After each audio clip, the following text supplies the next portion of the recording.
नमस्कार नजरिया, स्वागत है आपका। मैं हूं आपके साथ सुहानी मलिक। बुलेटिन की शुरुआत करेंगे बड़ी खबर के साथ, जहां अखिलेश यादव ने इंडिया गठबंधन को दूसरा बड़ा झटका दिया है। बड़ी खबर इस वक्त की, अखिलेश यादव ने इंडिया गठबंधन को दूसरा बड़ा झटका दिया। एमपी में सपा ने अपनी दूसरी लिस्ट जारी कर दी है और दूसरी लिस्ट में 22 उम्मीदवारों के नाम शामिल है। मध्य प्रदेश में सपा ने अभी तक कुल 31 सीटों पर उम्मीदवार उतारे हैं। बड़ी खबर इस वक्त की, मध्य प्रदेश विधानसभा चुनाव के लिए समाजवादी पार्टी ने अपनी दूसरी जो सूची है वो जारी कर दी है। दूसरी सूची में समाजवादी पार्टी ने 22 सीटों पर अपने उम्मीदवारों के नामों का ऐलान कर दिया है।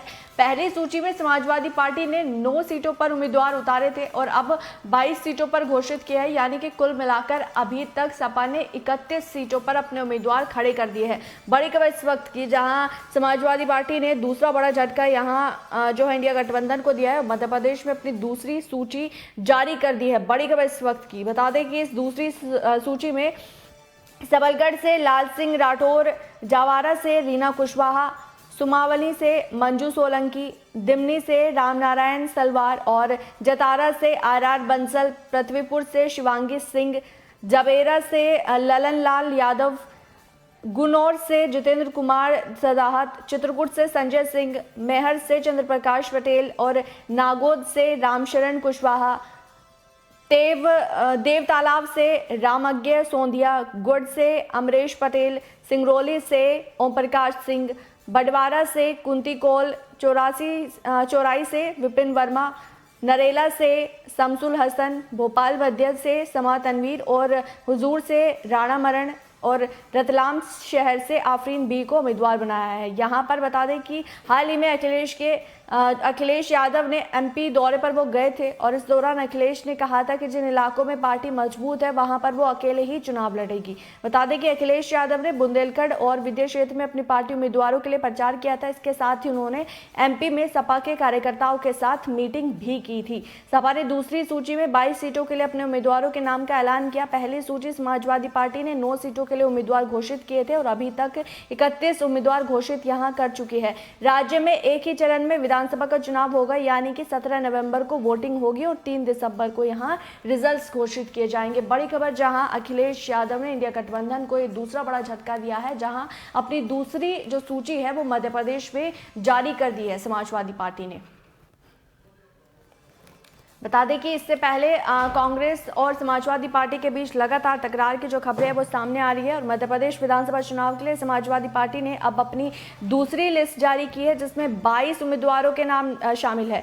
इस लिस्ट में ग्वालियर, चंबल के साथ साथ विंध्य के इलाके को फोकस किया गया है। इस लिस्ट के जारी होते ही इंडिया गठबंधन को बड़ा झटका लगा है। लोकसभा चुनाव 24 के लिए सभी दल एक साथ आने के लिए लगातार रणनीति बना रहे हैं और विपक्षी दलों के गठबंधन को इंडिया नाम दिया गया था। मध्य प्रदेश विधानसभा चुनाव के लिए सपा ने उन क्षेत्रों के लिए उम्मीदवार घोषित किए जहां कांग्रेस ने अपने उम्मीदवार उतारे हैं।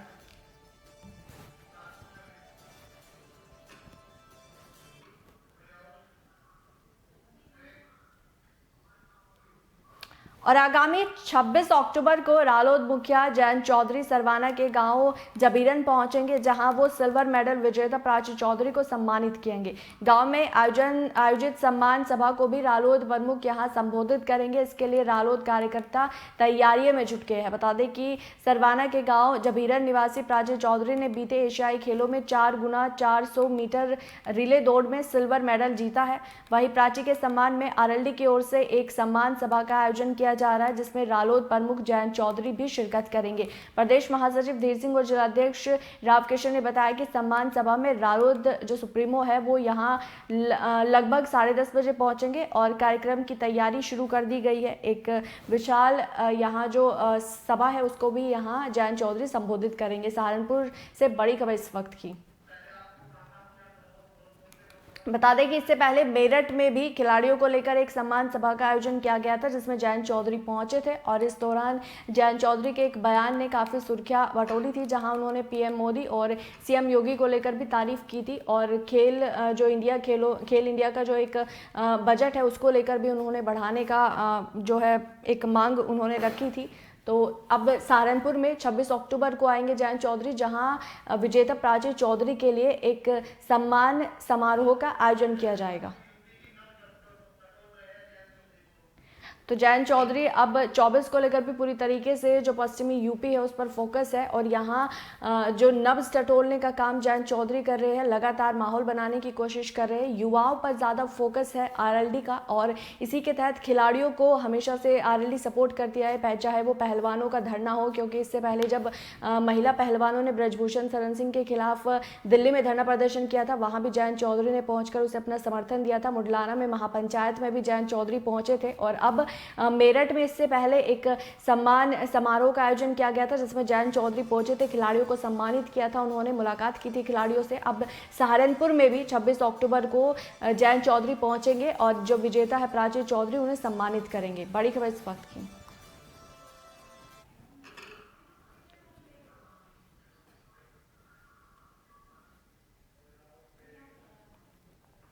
और तेलंगाना में 30 नवंबर को होने जा रहे विधानसभा चुनावों के मद्देनजर सभी राजनीतिक दल चुनावी प्रचार में जुट गए हैं।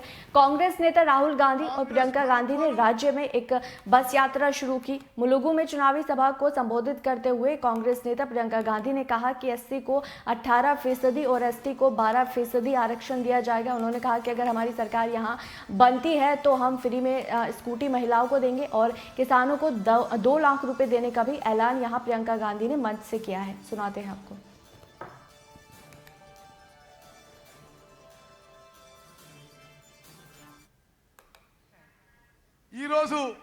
మీ అందరికీ మనవి చేస్తున్నా, కాంగ్రెస్ పార్టీ తెలంగాణ రాష్ట్రానికి ఒక రోడ్ మ్యాప్, ఒక విజన్ తయారు చేసి ఈ రోజు మీ ముందుకు వస్తున్నానని చెప్పి నేను మనవి చేస్తున్నాను।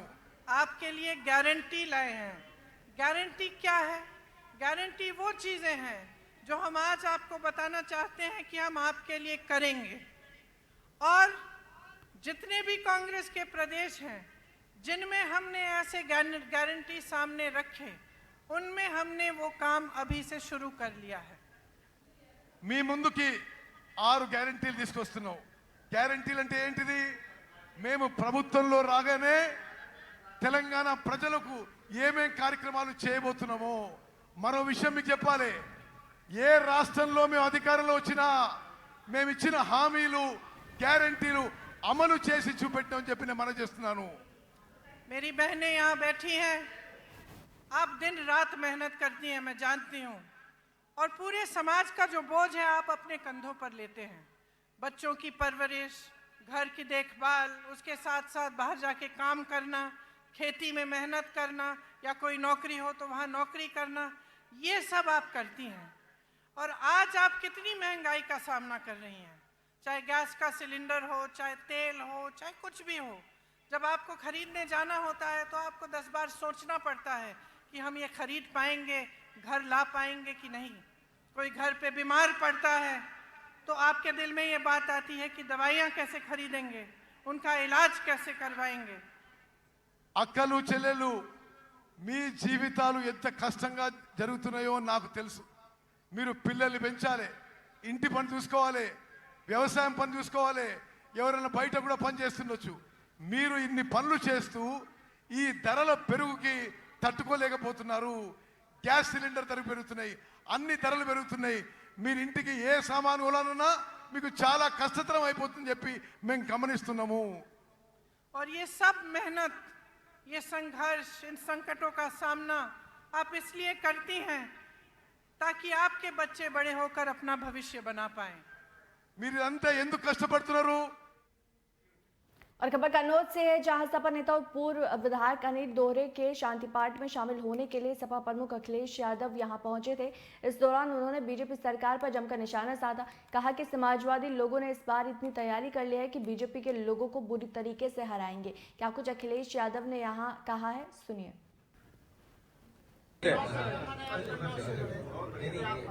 देखिए ऐसा है, आप सब जानते हो और मैं फिर कहता हूँ, समाजवादी लोगों ने इस बार इतनी तैयारी कर ली है कि बीजेपी को बुरी तरह हराएंगे, बुरी तरह बीजेपी हारेगी।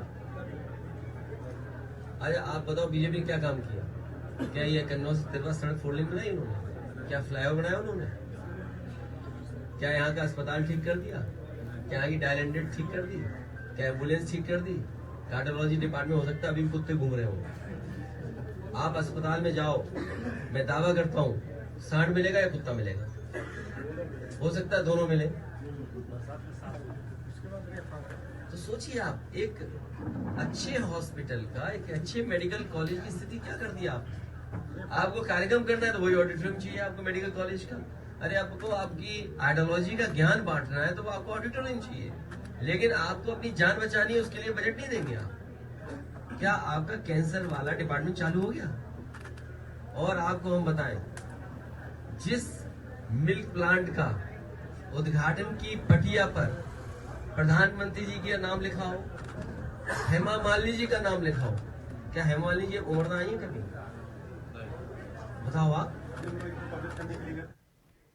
और आजम खां को सजा सुनाए जाने पर बीजेपी प्रवक्ता राकेश त्रिपाठी ने प्रतिक्रिया दी है और कहा कि आजम खां ने सत्ता के रसूख में कानून को अपने बूटों तले रौंदा है।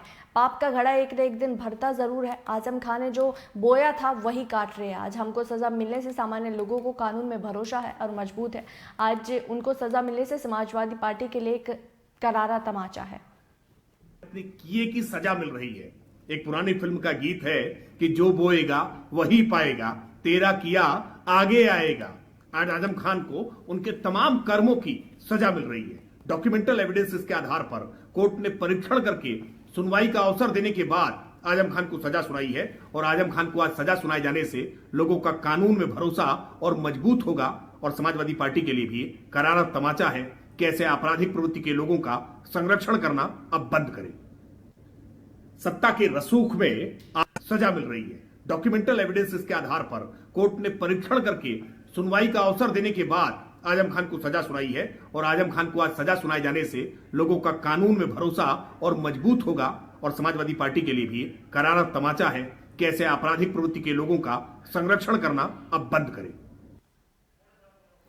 तो बीजेपी प्रवक्ता ने आजम खां पर यहां जब का निशाना साधा है। उन्होंने कहा है कि पाप का घड़ा एक दिन भरता जरूर है और अब आजम खां के पाप का जो घड़ा है वो भर गया और उन्हें उसी की सजा मिली है।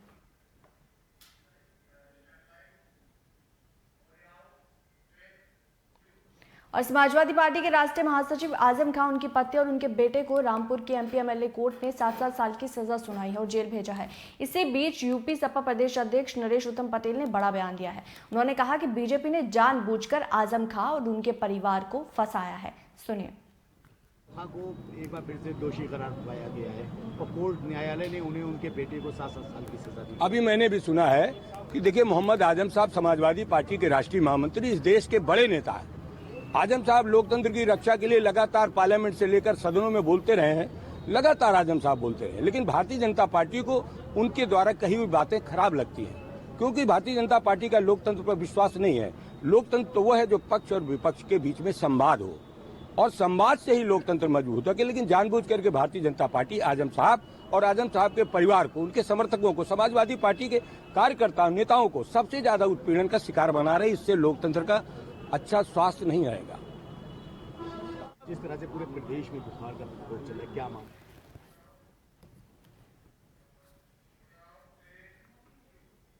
और खबर बुलंदशहर से है, जहां ऑपरेशन कन्विक्शन के तहत ट्रिपल मर्डर के 3 आरोपियों को फांसी की सजा सुनाई गई। वर्ष 2019 में गोली मारकर हत्या की थी एक ही परिवार के 3 बच्चों की हत्या और हत्यारोपियों ने हत्या कर ट्यूबवेल की होश में फेंक दिए थे तीनों बच्चों के शव, जिसके बाद फिरौती के लिए हत्यारों ने तीनों बच्चों को मौत के घाट उतारा था। जिसके बाद कोर्ट ने दोनों पक्षों की दलीलों को सुनकर ऐतिहासिक फैसला सुनाया है और ट्रिपल मर्डर के तीनों आरोपियों को फांसी की सजा सुनाई गई है।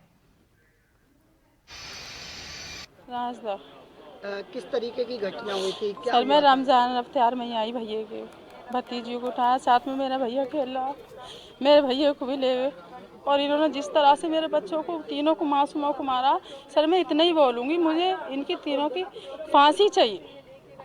जैसे इन्होंने तड़फाया, कुंडी में मारे, गोलियाँ मारी हैं, बच्चों के गलत काम करें, मुझे भी फांसी चाहिए इनकी। सर, आज इसमें क्या? मेरा विजय कुमार शर्मा। वकील साहब, आज किस तरीके का ये फैसला आया है और किस मामले में ये फैसला था? ऐतिहासिक फैसला है माननीय न्यायालय के द्वारा। इसमें 3 बच्चों की जघन्य हत्या हुई थी। इनको रमजान के महीने में इनके घर से जो एक्यूज्ड बिलाल है, वो वादी मुकदमा का मामा का बेटा था, चूँकि वेल नोन था बच्चों से भी, वो घर से बुला करके ले गया। बस जरा सी बात थी, उन्होंने उस पार्टी में शरीक होने से मना कर दिया था, चूँकि उसका चाल चलन ठीक नहीं था। वो एनिमिटी मानने लगा, वो बुला करके ले गया। उसी का साथी सलमान और इमरान गूंगा दोनों ने तीनों ने एक राय मशवरा होकर के और जंगल में ले जा करके नृशंस हत्या की। 3-3, 4-4 गोलियां इन बच्चों में मार करके ट्यूबवेल की कुंडी में इनके सबको डाल दी। और इसी बीच शुरू करेंगे गोंडा से आ रही इस बड़ी खबर का, जहां शहर में चोरी के जो मामले हैं वो नहीं थम रहे हैं। बड़ी खबर इस वक्त की गोंडा से, शहर में लगातार चोरी की घटनाएं हो रही है और शहर में चोरी के मामले नहीं थम रहे हैं। पेशी पर आए पीड़ित की बाइक यहां चोरी हुई है। एसपी कार्यालय के गेट से बाइक चोरी हुई है। बड़ी खबर इस वक्त की, जहां शहर में चोरी के मामले नहीं थम रहे हैं और एसपी कार्यालय के गेट के सामने से ही यहाँ बाइक चोरी हो गई। पेशी पर पीड़ित यहाँ आया था, जिसके बाद चोर उसकी जो बाइक थे वो उड़ा ले गए। शहर में ताबड़तोड़ चोरियां हो रही है। चोरों पर लगाम लगाने में यहां शहर की पुलिस पूरी तरीके से नाकाम है। पीड़ित अपर पुलिस अधीक्षक से चोरी की शिकायत की और पुलिस के नाक के नीचे ही यहां चोर जो बाइक है वो उड़ा ले गए। मामला एसपी कार्यालय के ठीक सामने का बताया जा रहा है। गोंडा से बड़ी खबर। और इसी खबर पर तमाम जानकारी साझा करने के लिए मुजीब का रुख कर लेंगे। मुजीब, आपसे जानना चाहेंगे, लगातार जो शहर है उसमें चोरियां जो है वो बढ़ती जा रही है और यहाँ ठीक कोतवाली के सामने से जो एसपी कार्यालय है वहां से बाइक चोरी हुई है। क्या कुछ पूरी अपडेट है? जी, आपको बता दें कि गोंडा में इस समय चोरों का काफी आतंकमय माहौल है। यहाँ पे सीसीटीवी फुटेज में भी होता है, साफ दिखाई पड़ता है। इनको पकड़ने के बाद में पुलिस कुछ दिन के लिए उनको तो पाबंद करती है या तो ऐसे ही ले के छोड़ देती है। उसके बाद में उनके ऊपर कोई कार्रवाई नहीं होता, जिसकी वजह से चोरियां दिन पर दिन बढ़ती जा रही है। जी, अब आपको कल दिन की बात बता रहे कि पुलिस अधीक्षक के कार्यालय के ठीक सामने से एक बाइक चोर उठा कर लेके चला गया। उसके बाद में वहाँ पे जो फरियादी था वो पुलिस अधीक्षक से मिल करके इसकी शिकायत दर्ज कराई कि मुझे किसी भी तरीके से साहब मेरी बाइक मुझे वापस दिला दीजिए। जी, चले, बहुत बहुत शुक्रिया इस खबर पर तमाम जानकारी साझा करने के लिए। तो गोंडा से खबर, जहां लगातार शहर में चोरी की वारदात जो है वो बढ़ रही है। और मध्य प्रदेश विधानसभा चुनाव में समाजवादी पार्टी की ओर से सीटों के ऐलान के बाद सपा और कांग्रेस आमने सामने आ गए। समाजवादी पार्टी मध्य प्रदेश में कांग्रेस पर सीट देने का दबाव बना रही है। इसी कड़ी में कई राजनीतिक चालें जो है वो चली जा रही है। बता दें कि अब जो प्रदेश अध्यक्ष अजय राय ने कहा है कि ये तो समय बताएगा कि किसकी और कितनी कहाँ हैसियत है। उन्होंने कही कि बात करते हुए कहा कि वर्तमान में समाजवादी पार्टी की मध्य प्रदेश में कोई हैसियत नहीं है। वो भी बाद में भारतीय जनता पार्टी के साथ चले गए। और जब आपकी वहां कोई स्थिति मजबूत नहीं है, आपकी वहां पे आपकी स्थिति कोई ताकतवर नहीं है, तो निश्चित है अगर आप इंडिया गठबंधन को और भारतीय जनता पार्टी को हराना चाहते हैं तो जो दल वहां लड़ेगा, जो दल वहां मजबूत होगा, तो निश्चित आपको वहां समर्थन करना चाहिए था मध्य प्रदेश में और साथ देना चाहिए। हम सब लोग यही कहेंगे, उनसे आग्रह यही करेंगे कि भाई आप पूरी ताकत के साथ भारतीय जनता पार्टी को अगर आपको शिकस्त देना है तो कांग्रेस को वहां मदद करिए, क्योंकि वहां लड़ाई हमेशा से कांग्रेस और बीजेपी के बीच में रही है मध्य प्रदेश में। तो वहां आपको कांग्रेस का समर्थन करना चाहिए, सहयोग करना चाहिए। लेकिन अभी वो जब गए अपनी कैंपेन में तो वहाँ के लोकल नेताओं के बारे में उन्होंने अपने रैली में उनका बारे में कहा। उससे पहले जब उत्तराखंड के बागेश्वर सीट की बात करी जाए तो वहाँ पे भी समाजवादी पार्टी ने अपना कैंडिडेट उतार ही दिया था। तो क्या लग रहा है, बात बन पाएगी, नहीं बन पाएगी, क्या स्थिति हो सकती है? अब बात बनना या आगे बनाना ये तो राष्ट्रीय नेतृत्व का काम है। मेरा सुझाव देना या अपनी बात को कहना ये हम सबका काम है और अपना काम तैयारी करना। जैसे मैंने उत्तर प्रदेश में कहा कि 80 सीट की हमारी तैयारी है, तो हम 80 सीट की अपनी तैयारी कर रहे हैं, काम कर रहे हैं। हम अभी कानपुर में थे, कानपुर में जबरदस्त तरीके से वहां की तैयारी चल रही है। कल पूरा दिन भर कानपुर के अंदर और फतेहपुर, खागा, लगभग 13 जनपद के लोग, बुंदेलखंड के सभी लोग वहां आए थे और जबरदस्त तैयारी है।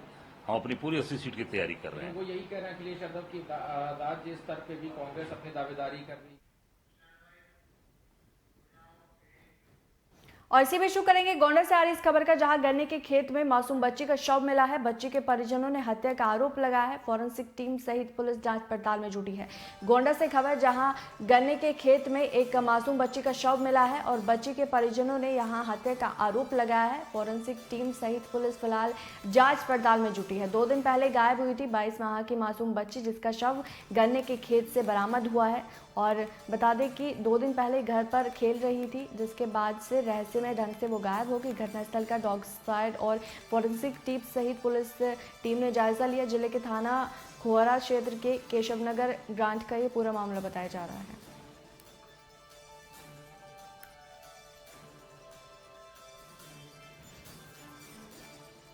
तो गोंडा से खबर आपको बता रहे हैं, जहां बता दें कि एक बच्ची का जो शव है वो खेत से यहां गन्ने के खेत से बरामद हुआ है। फिलहाल पुलिस जांच पड़ताल में यहां जुटी है। परिजनों ने हत्या की आशंका जताई है।